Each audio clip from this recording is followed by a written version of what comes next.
Welcome back to the Sankofa Series. I'm your host, Tanisha Miss T. Morrison, owner and visionary of the Empower Her Experience. Today on our Reach Back and Fetch It Sankofa Series, we have the lovely Miss LaLisa Morgan. So listen, y'all, she is not your granny's therapist, okay? With over 29 years of professional experience as a licensed clinical social worker, community activist, trainer, therapist, mentor, ally, and advocate, LaLisa Morgan supports her clients to be the best vision of yourself as you heal from trauma and life limiting beliefs and deeply rooted family and social barriers as you develop your career and professional identity. She offers real talk about relationship issues and authentic conversations in a safe, therapeutic environment. LaLisa is an alumnus of California State University, Los Angeles, where she completed her two master's degrees with one master's in social work and another in healthcare management, along with a certificate in applied gerontology. She completed her undergraduate program in public administration at California State University, Dominguez Hills, Soros. Mhm. Hola. Additionally, LaLisa currently serves her community as a supervising children's social worker in child welfare for 15 years, ensuring child safety, building families, and strengthening communities. LaLisa has been included in several anthologies and has also had her own published work, with the most recent being Surviving the Chaos, Journey to Healing and Legacy Living, and the Companion Guided Reflection Journal. LaLisa Morgan founded Kingdom Journey to Healing, counseling, consulting, and coaching to support the journey to healing for individuals, couples, and families. By looking at a foundation of self love and self care, LaLisa hopes to empower people to ignite their dreams, unleash their potential by fulfilling their purpose, by building professional identity, social connections, and improving relationships with their family and friends. Welcome, Lisa. How are you? Hey, welcome. It's morning time. See, It is I do late morning night time. therapy. I don't be doing morning stuff. So this is opposite my time frame. Yes, yes, I know. Well, I appreciate you hopping on and giving us some of your time. First, I really want to just say thank you because you have been an integral part of the Empower Her experience from its inception. For me, even just thinking about what I wanted to do, events, programs, mentorship, so on and so forth. You been able to allow me to lean on you just to get advice. As you guys heard, like she does everything, okay? And she is a very prestigious woman, and she takes what she does seriously. So I just appreciate you for everything that you've done for my journey and adding to my journey. You're also a part of Project Slay Women's Group, and you've been, not only support to myself, but to our sisterhood. So thank you so much for that. Thank you. I enjoy supporting. I mean, I feel like that's my God-given place. And whether it's sex ed or just something about depression and grief, I Mhm. can pretty dig deep and dive in there with whomever I'm speaking with. Yes, yes, girl. Like you have, look, it's multiple layers of you, and we're gonna get into it. Okay. All Um, right. so I want to start off the conversation with commending you for like doing the work to become a therapist. As we know in the Black community, growing up especially, it has been a taboo. Mm, for people to not really go tell the family business, for people to not really, be vulnerable with a stranger and so on and so forth. But in the most recent years, our sisters and our brothers have been trying to, take their mental health a lot more serious, and they're tapping into hiring therapists, counselors, and coaches. So I commend you on, this journey of a Black therapist.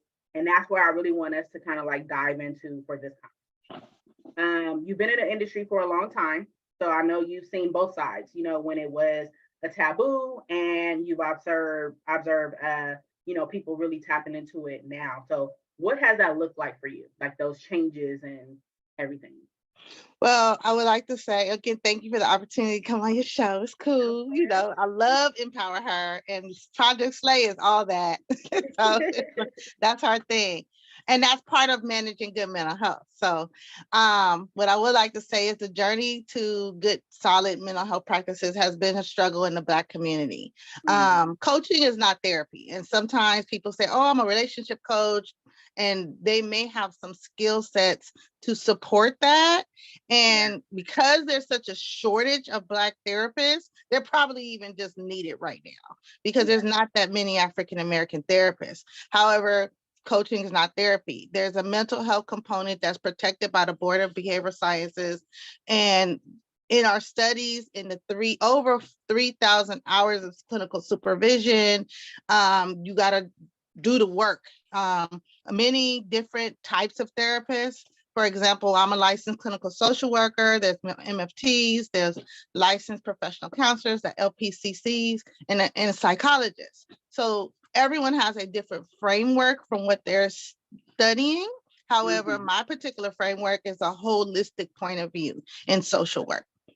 And so with social work, we look at, the domains of wellness. How are you functioning in various domains? And we look at the whole person, and it's slightly different. So in the Black community, unfortunately, my caseload still doesn't reflect the people that I started the practice for, because many people are still not, they blame it on the cost, or they blame it on, oh, I don't have time. So even when I open my practice, I have late night therapy, which is almost unheard of. I know one other agency that tries to do that, but then the cost is still not, just astronomical. I just try to make myself available to serve. And so those who call for consultations, they have to be serious to do the work. That's part of being invested in loving yourself.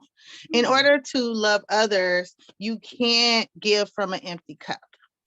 And so many people are out here dating, cohabitating, getting married, and they don't even love themselves or know who they are. And that's the challenge, because you come from your family of origin. We were told, many people were seen, not heard.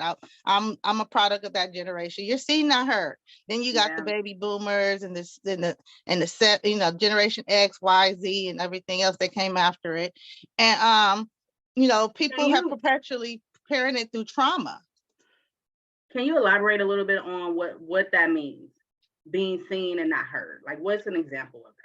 So when you're seen, not heard, children were often, you hear the gossip, the family drama, but you weren't allowed to speak up or express your feelings, right? So even if something made you so sad, they'll tell you, suck it up, go rub some dirt on it, toughen up. But that's part of the generational and historical trauma. So see, in slave times, even though we don't talk about slavery today, but slave time, you couldn't praise your child. The slave master would sell your child. Think about it. You couldn't praise your child because the slave master would sell your child. So if your child had a particular skill set that he or she did well, no one was telling nobody you did this well. They kind of try to keep it a hush hush. Fast forward to today. How many Black mothers and fathers really praise their child for doing good? They still struggle with that. And that's just one area, right, that I'm using as an example. That's a really good example. That's a really good example, because I never really thought about, our ancestors, grandparents, great, however, what that has meant, generation after generation after generation. And like you said, why possibly there hasn't been that praise, there hasn't been that, pat on the back, that there hasn't been that pouring into them the way they have. So that's a really good point. And we're perpetually anxious people, because we're always worried about the next, right? And then either you go extreme and you're trying to live it big now and not saving money, not due diligence. You're trying to party like a rock star today versus planning it over time because you have time, right? And you want to be mindful and live in a moment, but then at the same time, everyone's instant. So you're spending money too much. You don't manage your finances. You're in bad relationships where you stay too long. even though you know it's not healthy for you. You're not having genuine conversations on what are the key characteristics of a real friend, because you're making these pseudo friendships, staying around because they've been around so long. Well, sometimes as you level up, your friendships change. And it's Look, that's a okay. whole other conversation right there about, Look, and it's okay to it's outgrow your okay. It's people. okay for friendships to have expiration dates. It's okay for, you know, as you, and I don't even want to say mature, because sometimes it's not really about the It's maturity just thing. your It's like elevation, your focus and your your elevation, priorities your shift. likes, your dislikes, those things that, you know, you may now have a whole different way of life for yourself that may not work for that friendship. But yeah, and yeah, go ahead, Girl, girl. because I mean, I was a big time party animal. Like, I was the turn up. But now I'm much more calmer, and I'm like, yeah, I'll go. Some stuff I can go to, and sometimes I can't. But of course, people don't want you to outgrow what you were known for. So then that expectation of you becomes that you the turn up. If that person comes, oh, it's about to be a party. But then now you're calm, and it's like, yeah, no, it's not gonna be like that. Not to the full extent of what it was. And so as your expectations have shifted for yourself, your priorities, you know, your mental health becomes destabilized, right? Because there's sadness because you can't or choose not to go around family the way you used to, or you have sadness because now the career is not as fulfilling as it used to be. Or maybe you realize, hey, my finance and credit score is in the toilet. I want to make a change on how I live life. Well, a licensed clinical social worker like myself can hold you accountable during this journey and have these authentic conversations. I mean, I'm gonna be honest, maybe you were starting and passing it out for a minute, and now you want to pull back and manage your body. That's all conversations in the hood that we don't talk about like we should. And having a therapist, and in particular, if you have a Black therapist, you feel like they can participate in owning what it's like to live in poverty, living in hood, or becoming a middle income person from the hood and now dealing with another level of racist activities or just not acceptance because it's bicultural and it's just different.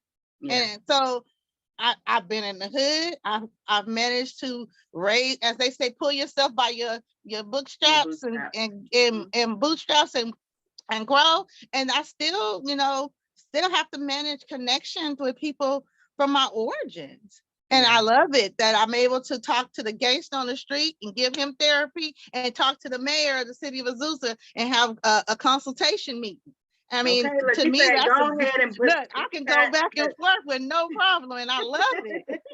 Yes, I love that too. Look, you already, just in the few minutes that we've been on, you've already shown like what real talk about relationships and issues look like for you, you know, as a Black therapist. But something else you mentioned was you're not really serving the community that you went into business for.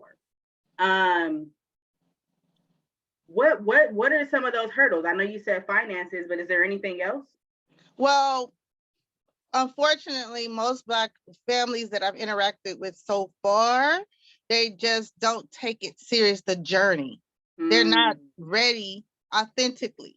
And it's okay. I just kind of, now I'm starting to put myself in spaces. I look up for pop-ups in the Black community. I look for, you know, I have much more books to offer because some people not ready, right? So we're gonna get into the books, okay? Look, we're not skipping the books. I started writing to say, hey, maybe they'll read this to get started until they are ready, right?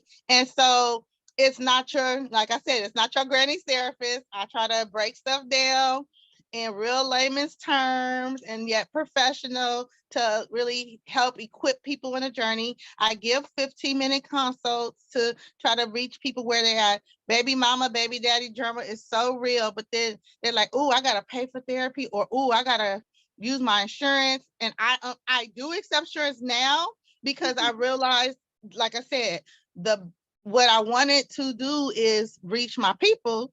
And most of them say, you accept insurance? Well, I don't take Medi-Cal. I do take some regular insurances. And so that was my way of, okay, let me find a medium ground so that I can serve my folk. And Look, we appreciate that. We appreciate that have because that seen a puts your people few in front of you. increases. I had like a 10%. Once I got Blue Anthem and Blue Shield, Cigna, Aetna, Optum, and United. And so once I got those approved, I've seen an increase. But my therapist didn't look like me when I was a kid. My young adult. And I'm gonna tell you now, you keep a therapist on standby, even as a professional therapist, because there's issues that come up when you're treating people, like someone has a child fatality or something, these murders is real out here, and institutional racism is real at work. And so people don't get it, that we see it, those microaggressions, we see it, and we struggle with it every day. So having a therapist is significantly important, even if you test it, come in once a month or twice a month. You don't have to be in intensive therapy. Intensive therapy is more like weekly or twice a week. Oh, I know about the intensive therapy. Girl, it's real. But people don't realize the value of loving yourself so significantly.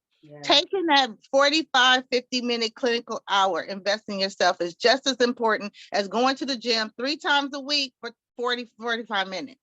We need to take care of our mind, body, soul, and spirit. And so in my therapy practice, I typically use the domains of wellness to have authentic conversations along with solution-focused therapy to really help you find solutions with, for life's issues. Whether you and your mama got issues, or you and your baby daddy got issues, or your baby mama got issues. So, I have seen an increase in men coming to me for treatment, which is great. A lot of it is conflict management with their ex, but people unfortunately don't mind their business, in the sense of, my baby daddy and I broke up, or my baby mama and I broke up. As long as the kid's safe, why am I all participating in their business, and which causes additional conflict? So helping people kind of look at their own, hold the mirror, look at their own issues, and why am I inserting myself in other people's business? You can insert yourself into your mama's drama or your cousin's drama, and that disrupts your mental health. But there's a reason why, and I'll help you uncover the why. Uncovering the why. Okay. What are some joys? What are some joys that you have as therapist? I love seeing the aha moment. I like seeing when people, all those aha moments when people like click. That's the best. And watching people evolve.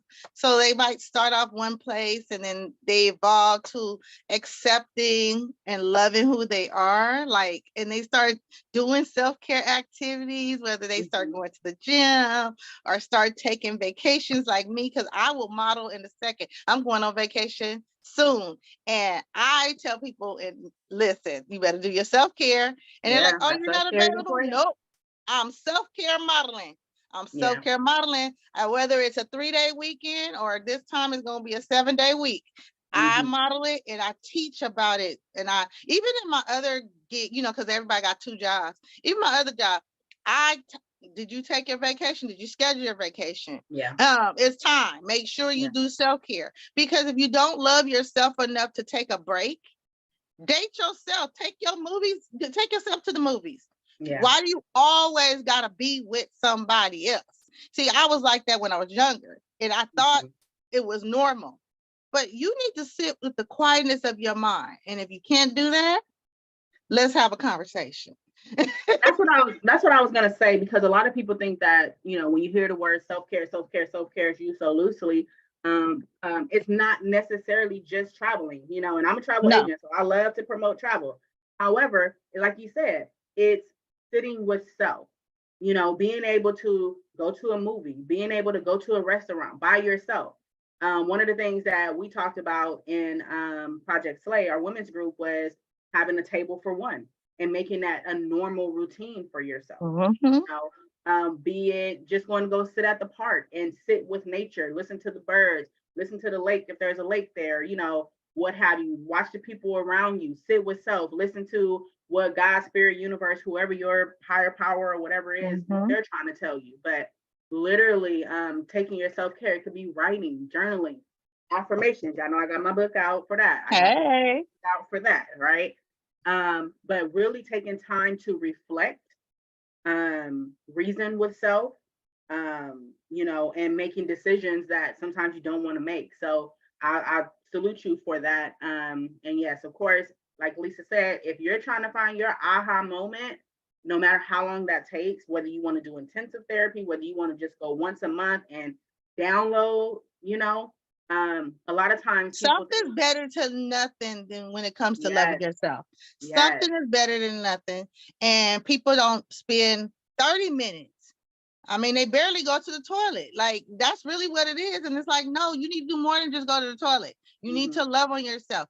Maybe instead of this morning, maybe you actually take the 3 minutes to brush your teeth right, instead of and go. No, mm-hmm. take your time.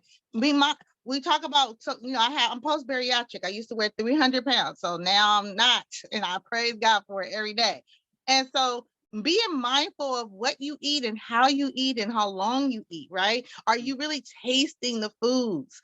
This mindfulness is part of therapy strategies, and really owning where you are in your body and sensing your body, because some people they confuse hunger for thirst based on being poor, and you don't know the difference because everything seems like you're hungry. Yeah. You know, some people have gone from homelessness, and then you get an apartment and you go into clutter mode because guess what? You never had before, and you just want to hold on to everything. So it's a whole lot going on when it comes to mental health. And people don't, you know, a lot of it, they hear mental health, they think schizophrenia, they think, you know, chronic, severe conditions. But everyday mental health is just as important. Having anxiety, managing your relationships with other. That's a V code in the book, the DSM book, and that's and it's like, how is your relationship with child? Parent-child relationship issues is mental health. Relationship issues with your partner is mental health. Relationship with your parents and granny and any other extent, work relation, all of that falls into mental health. But when you hear mental health, they think, oh no, I'm not crazy. It's not that you crazy, but we crazy and we keep dealing with that stuff without working on the truth of who we are and being honest, authentically you know. I have clients that have polyamory. I have clients that are strict Christian and formally one-on-one relationships. I have it all in my practice, which I enjoy people finding themselves. What's the best version of you? Yeah. Okay. Look, I love my job. If you're looking for a therapist, a counselor, she also has some coaching that she does as well. LaLisa and Kingdom Journey to Healing is definitely the place for you. And you can see it's very open, relatable, transparent. You could be yourself, okay? Come as you are. That's one thing I love about you, is that, in my opinion, you know, a person can really come as they are and be as vulnerable, be as transparent, be as broken, you know, as they are in that moment, so that they can get to the other side. Yeah. So and you I want get to hop to into define your other side. That's the wonderful thing. You get to decide what your other side is. Yeah, because it can be in different parts of your life, right? Yes, it changes with ages and stages. I'm entering third quarter. It's hard to believe, but I'm entering third quarter. And it's like, wow, you know, and I'm like, wow, I can't believe it. You know, and life's transitions. Now my kids are grown. No, I don't have no babies no more. Do I date older or younger? Like, what do I do? Because I got options now. Hey, I can switch back and forth. You know, and so it's like, okay, you know, she said, don't play with me. I can go either way. I can go either way. And so you can, you know, we all are different stages. We can do different things. So what's the benefits? Doing a cost benefit analysis of everything you're doing in life. Like, oh, I could stay at this job or quit. Well, if you quit, are you closer to retirement? Do you need some retirement benefits? The young people need to talk about I one day want to stop working. Yes. That's not talked about enough. It's not talked about enough. Because when I was 30, I remember getting this good county job, and it's like, oh, you get a 403B. And I'm like, what is that? What is that? Then I started reading about it, and I realized I was behind on how much money this said you're going to need when you turn 65 or older. Now, then it raised our retirement age from my age group to 67. So now you got extra time, and you still ain't got no money. So then now you're going to create a whole stress. I learned my parents got $1,200 in Social Security months, each of them. Guess they're not even together no more. And when you think about how much rent is, can you $1,200? They got to live with someone. Yeah. You're living on your own. I don't want to do that for myself. Yeah. So you got to authentically plan in your 20s. Be intentional about what you want to do for your lifespan. Right. Right. And even if you didn't do that in your 20s, whether you're in your 30s, whether you're in your 40s, start everywhere. Now. I started at 28. Yeah. I started at 28. Yeah. I'm better now. I did some catch up now, being serious and cutting out couponing, cutting out extra spending. I had to be disciplined with myself because I love myself too much to be poor and homeless on this, that I didn't want to do that to myself in my 60s, in my 70s. I was like, no, I think I'd better settle myself a little bit now and do something different. Do something different from the generations in the past. Huh? I'm still waiting on that coupon class. Oh, girl, you know what I should do? I love it. I still coupon. Yeah. I still coupon. Yeah, we still waiting on the class. But yes, you have a valid point, sitting down and reflecting on life, no matter where you are, whether you're in your 20s, your 30s, your 40s, your 50s, trying to figure it out. One of the guests on the series, Miss Zena Latrice, she said in her interview that she had just became an adult. I want to say it was at 50, maybe at 40, but I think it was at 50. Wow. She said she had been a child before because the mindset, wasn't there. The action. Well, it's breaking generational trauma, healing that mother wound, healing that father wound, right? Those are all part of it. And so your growth will be stunted. You'll be 50 and still act like a 10-year-old because of the trauma of your past. It doesn't mean live forever with it, and you don't forget, but you identify it, you pat it on the back, you burp it and give it a bottle so that it don't impact your relationships with yourself, with your people around you, or with your God. So if you can work on nurturing that little person, the little girl, the little boy inside you, then you'll be happy over a long term. There's a teenager that didn't get to the attention they needed from their parent inside you. So then the one that wants to be wild and free, right? You trying to do the most entertaining. Well, guess what? You got to nurture that one. You bring it peace so that it's content with life. So therefore now the teenager not popping out doing too much when you should be managing and being an adult. And then what does adulting look like? Each person has a different identity on what it looks like. Some people, they're fine with just being normal, right? I sleep 8 hours, I work 8 hours, and that's their life. Congratulations. That's okay. And that's good. But people like yourself and me, we don't get no sleep. We always working. We always creating. We always doing something. So it's like, I can't accept normal. I can't accept mediocrity. Who are you? But guess what? Be the best version of you. So like me, the overachiever that's always doing something, I work 25 hours a week for my business, and I work over 50 hours for the company I work for. Guess what? I still have a great quality of life. And that's a good thing. That's a good point that you're making, because some people I was like, whoa. But for you, like you said, at the end of that, you still have a great quality of life. There's a balance. There's a balance somewhere in there. So I'm glad to hear that.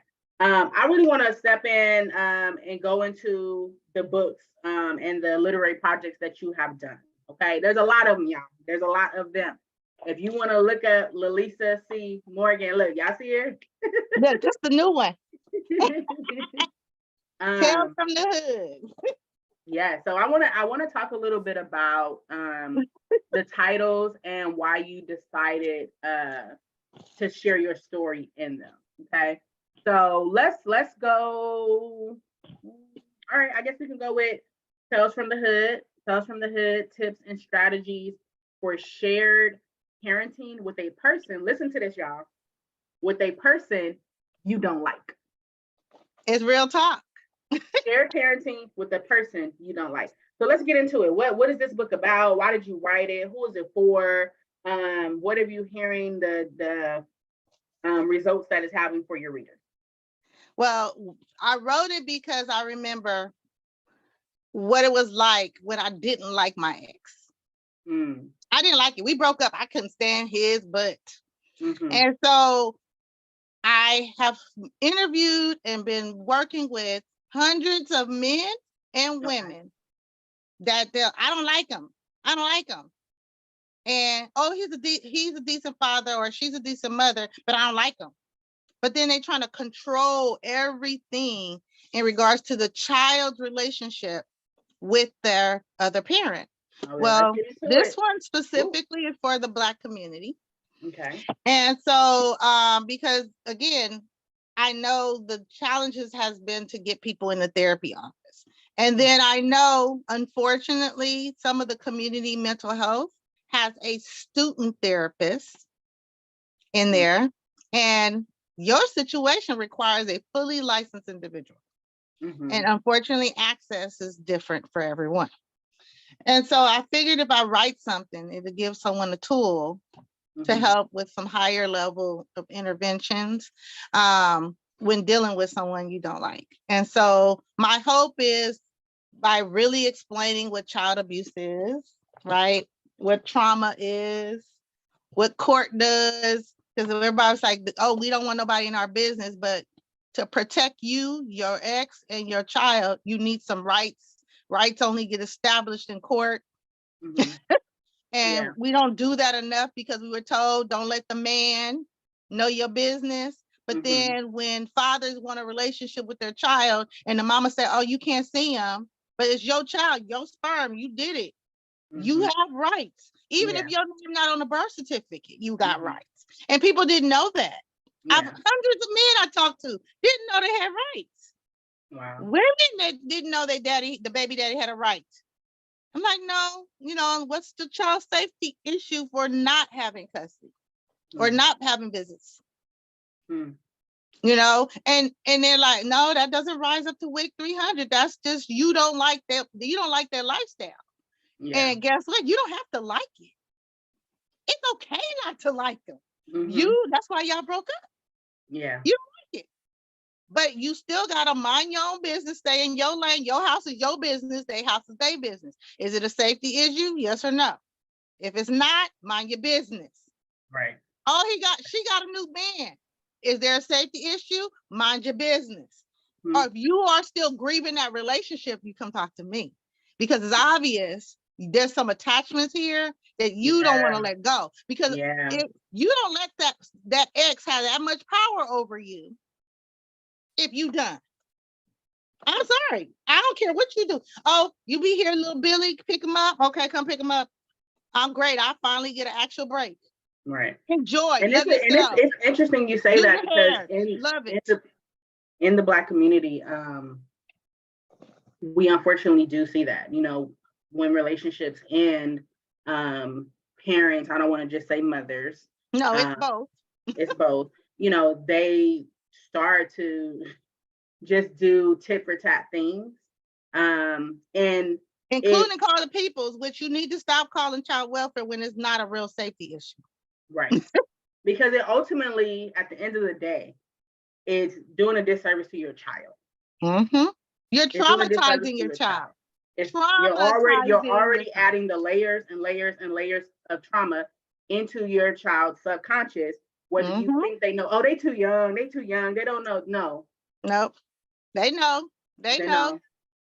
And if they can't comprehend what's going on, you don't understand the emotional piece that you're doing. But guess what? On top of that, they know mommy and daddy don't like each other.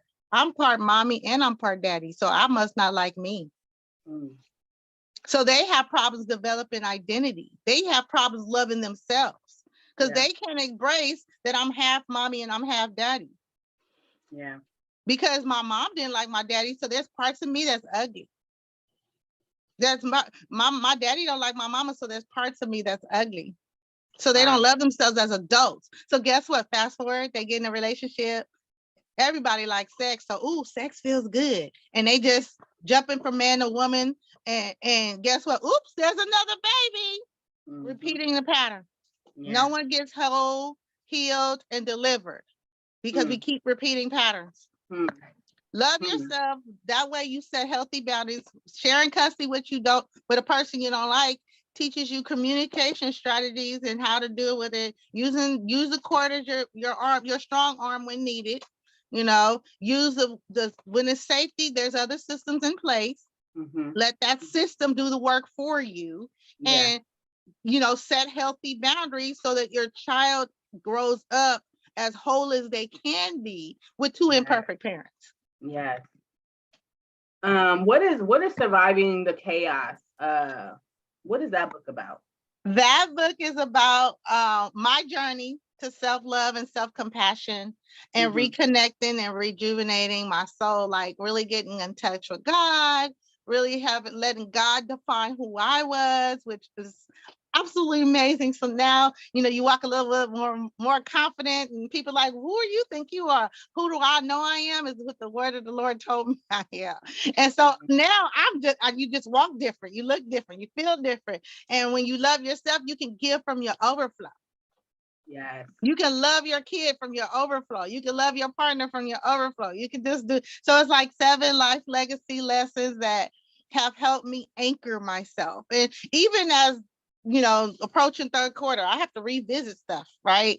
Because I'm like, wait a minute, didn't I learn that lesson? And then you get off track, not doing enough self-care. And it's like, okay, let me go back to that lesson. Like my financial lesson, Lord, let me tell you, unfortunately, I've revisited that lesson several times. Pay off all the bills. Just think I'm on the right track, and then I go buy something I ain't got no business buying. But that's just humanity, right? Give grace. Give grace to yourself. Love yourself. Okay, I spent too much on that item. Okay, I'm gonna tighten up. I'm gonna do it right. And it might be 90 days. It might be a year. It might be 5 years, and you trick off some money again. But give grace to yourself and love yourself. So there's different areas of your life. I got people tell me they cry, they see themselves in this book. I've gotten really good verbal communication in regards to how they felt and emotionally reacted. I talk about overcoming abuses as a child, sexual, mental health abuse, and what that looks like, how it's transformed into my relationships with others. I became a workaholic because I didn't want to feel. So I'm always working. And so now I can feel. But before, I would not take time to experience the emotion. I didn't really want to grieve. I didn't want to operate the honor the sadness or honor the anger. I was scared of my own self to get mad. And so but I love that you've recognized that you've done the work to know, what your triggers are. But I think one of the biggest things I just heard was that you were a workaholic because you didn't want to feel. You didn't want to, deal with the grief. You didn't want to deal with those things. And I think a lot of people don't recognize why they're keeping themselves so busy. Why they're taking that extra time in the car before going in the house to their family. There's a reason why you're doing some of these behaviors, right? So I have a journal that goes with the book. And so if you're not ready to cross over to actual therapy, just ask a few questions and those different life legacy lessons, looking at family, generational, what did your grandparents suffer from? Maybe cousin Bobby was a drug addict, and then now your kid has a drug issue, and you're trying to figure out where it came from, and you really never sat down and thought about it. Oh, this is a generational curse that's been impacting my parents and my cousins and my family for years, but I just didn't stop to think about it. Looking at your finances, looking at your career, looking at, just getting out of high school. What do I want to figure out? Like, where do I want to go with myself in my life? So it just asks a few questions to get you started. Again, the therapy, it doesn't substitute therapy experience, but it'll get you started in reflecting. So that was my journal. But And is there an I age did a group on journal. this? Is Huh? there an age group? Is there an age group on the journal? Is it gender specific? Is it for It's not all? gender specific. It's very neutral. Everyone, I would say if you're a late teen to an Okay. adult, because it does ask about sexual abuse Okay. and what has happened to you in the past. And some people don't have the language for it, you Mm-hmm. know, and so we want to make sure we honor that sensitivity. Yeah. Because again, if you were abuse is different forms, there's different kinds of trauma. In the books, they give examples of from immigration trauma to church hurt trauma. There's trauma in a whole lot of different areas. And so Yeah. I do describe what trauma is so that you can kind of know the different areas of trauma. And that way you can reflect, do I have a trauma story in this area? And that way you can talk about it with myself or another licensed clinician. Okay. Look. Woo. So I have just been, taking a couple of my little nuggets. I always capture some nuggets on all of these conversations. So I just want to drop a few of the nuggets that I pulled from our conversation today. So one of the things Lisa shared was that coaching is not therapy, and that's not to, disregard the coaches, because I am one, but it is true that coaching is not therapy. There's a mental health component. That's a big part of the difference between coaching and therapy, and what therapists have And coaches studied. should have a few therapists that they trust, Yes. that they can refer to. Refer to. I think coaches, if you really want to be a good coach, if you're a business coach and you see your client constantly being stuck and not following through in their business goals with you, then guess what? They may have something else going on. You're there just to focus on the goal. Coaching could be a goal, like business or whatever the goal is. Well, guess what? They need to go talk to somebody else. That means it exceeds your level of professionalism. Yes. Nope, that's okay. Be okay with that. It ain't about pride. Be okay. Refer them out. Yeah. I definitely, for me, I try to work with the client as much as I can. But once I see that there is a piece, like you said, where it's more of a mental health component, then as a coach, I need to step back and refer out. So for sure. Another thing that you said was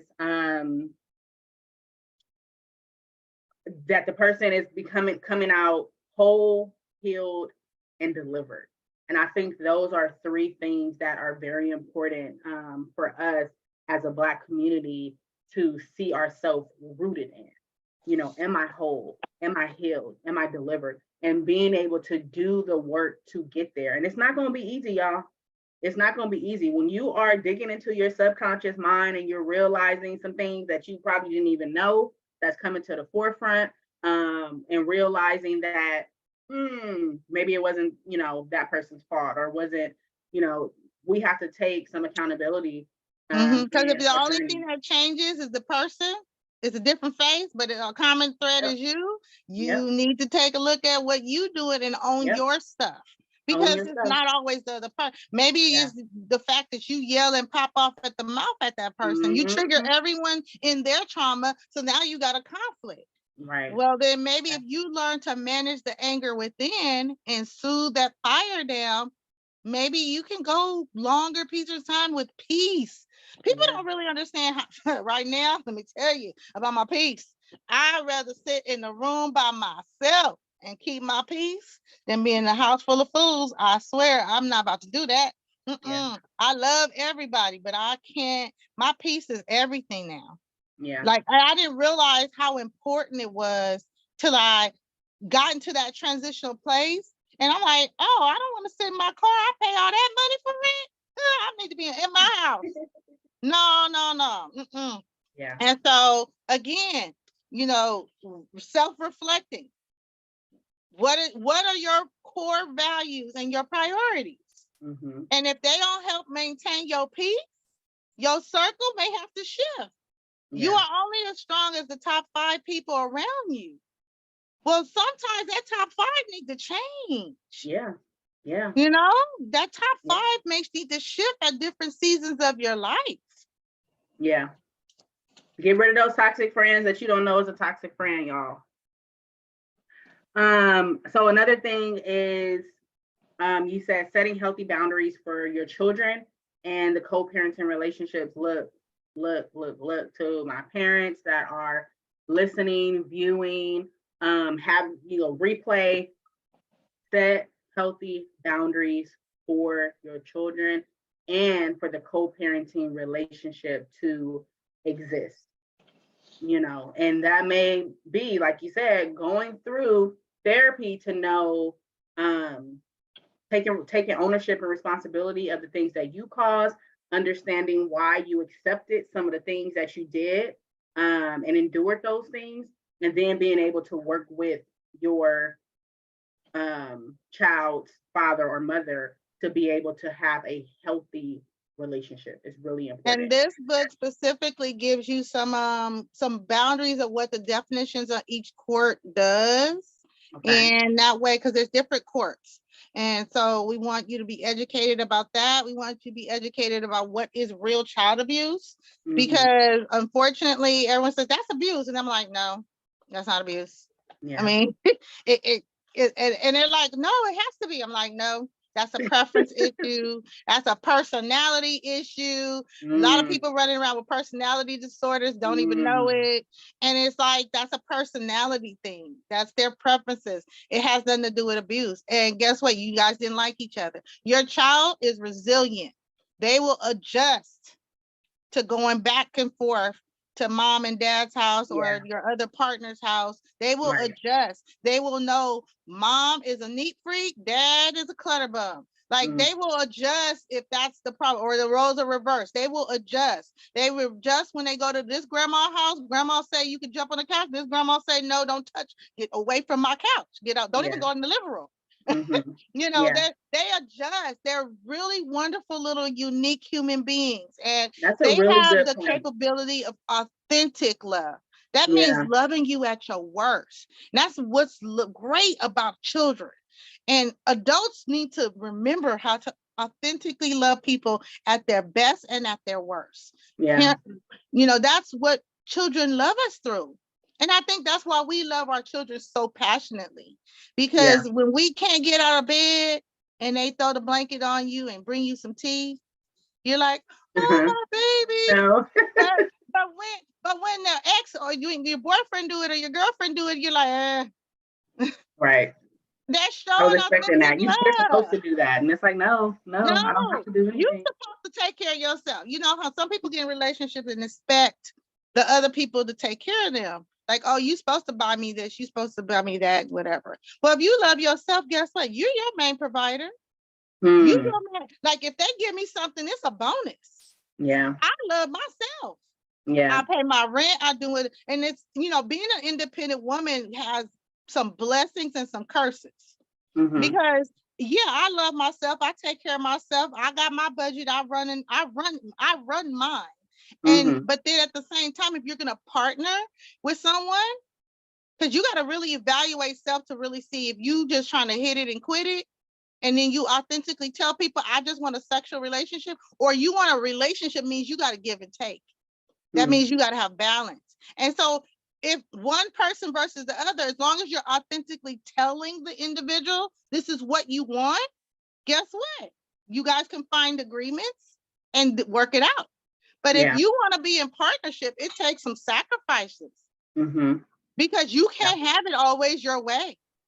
And that's different because you can't throw that 3-year-old tantrum. It's mine, it's mine, it's mine. That's my kid. No, it's our child. And guess what? You get to have the child sometimes, and I get to have the child sometimes.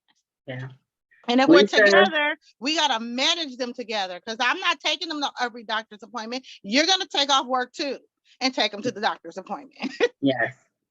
So I want to close with two other things that I pulled from our conversation. And one of them is uncovering why you are inserting yourself into something. Why am I inserting myself into something? Okay, whether that's someone else's relationship, whether that's somebody's drama, whether that's too many extracurricular activities, leisure activities. Like, why am I inserting myself into this if I don't even have the capacity, and so on and so forth. That's the first thing. The last thing is to give grace to yourself, my people. Give grace to yourself. Lisa, it has been a joy. I do want you to leave one thing with the listeners. One thing with the listeners. One What do you want thing, to oh leave my with? God. I would say if you don't authentically love you, authentically know who you are, take the time to invest in that. Because in order to love your children, in order to love your relatives or even friendships, you have to know who you are. And that means spending time with self and really knowing each other, knowing yourself. I know that the last 5 years of my personal journey, I've pulled in more. You know, with COVID, you got forced in, but I had started it slightly before that, pulling in, and I realized I wasn't being true to me. And so by looking at what was true to me, dating myself, loving myself, really finding out did I like liver and that's okay and no one else does, you know, I love me and Mhm. I do for me. And so now I'm able to give authentically. I can say no and have healthy boundaries. And I'm living my best life whole. I'm a whole woman and I love it. I And love that. I'm here to help people on that journey to becoming whole. Well, I love it. Look, if you're looking for any type of the services that Lisa has mentioned, her literary projects, I will make sure that I list all of those and how you can find them in the description of this episode. Thank you again so much. I appreciate you for being on this series. You dropped so many gems.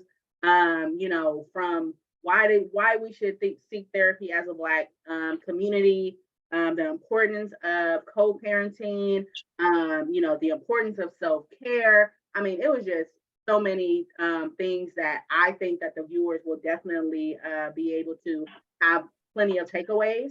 Until then, Slay, and that is to simply live as Live you in passion. all things you do.